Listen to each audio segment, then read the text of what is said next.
I took a homeless man to dinner. 1 month later, he walked into my office wearing a suit. I never imagined that one ordinary Tuesday would completely change the way I looked at people. It had been raining all afternoon. I had just finished a long shift at work and stopped by a small diner near my apartment. I was exhausted, hungry, and honestly just wanted to eat in peace. As I walked toward the entrance, I noticed an older man sitting alone on a bench outside. His clothes were soaked from the rain, and he held a small backpack close to his chest.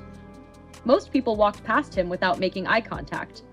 When our eyes met, he smiled politely and said, "Excuse me, sir, do you know where the nearest shelter is?" I told him it was several miles away. He thanked me and looked down at the sidewalk. I took a few steps toward the diner, but something didn't feel right.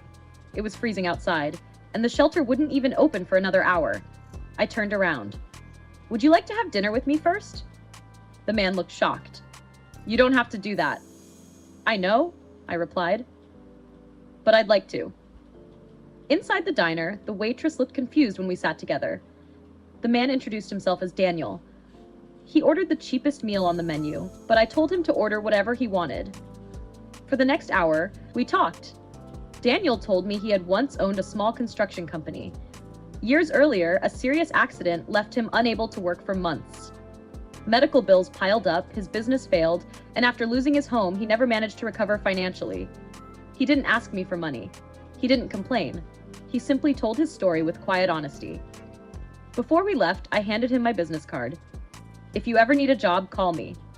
He thanked me, shook my hand, and disappeared into the rainy night. To be honest, I never expected to hear from him again. About a month later, I was sitting in a conference room interviewing candidates for an open project coordinator position. The receptionist knocked on the door. "Your next interview is here." A man in a clean navy blue suit walked in carrying a folder. It took me a few seconds to recognize him. It was Daniel. He smiled. "I hope you don't mind that I applied." I couldn't believe the transformation. His hair was neatly cut. He looked confident.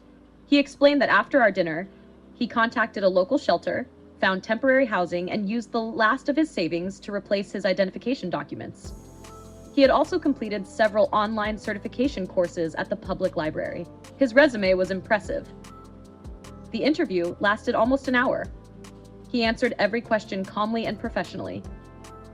When it ended, I told him we'd be in touch. The truth was, I already knew I wanted to hire him, not because I felt sorry for him, because he had earned it. Over the next year, Daniel became one of the best employees our company had ever hired. He arrived early every morning. He volunteered for difficult projects. Whenever someone new joined the company, he was always the first to offer help. Eventually, he became a department manager. One afternoon, he stopped by my office. He handed me an envelope. Inside was the receipt from that dinner. At the bottom, he had written, "This is the best investment anyone has ever made in me." I laughed and tried to give it back. He refused. "No," he said, "I keep copies. I wanted you to have the original." A few months later, Daniel started something amazing. Every Friday, he invited one person from a local shelter to lunch. Sometimes they just needed a meal. Sometimes they needed someone to listen. Sometimes they needed a chance. Several of those people eventually found jobs at different companies through his recommendations. His kindness spread far beyond that single dinner. One evening after work, we drove past the same diner where we had first met. Daniel looked out the window and smiled.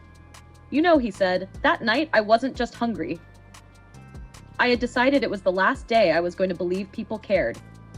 I didn't know what to say. He continued. Then one stranger invited me inside. That changed everything. People often think changing someone's life requires a fortune. It doesn't. Sometimes it's one meal, one conversation, one opportunity, one person willing to stop walking for just a minute. Because you never really know who someone is or who they might become until someone gives them a chance.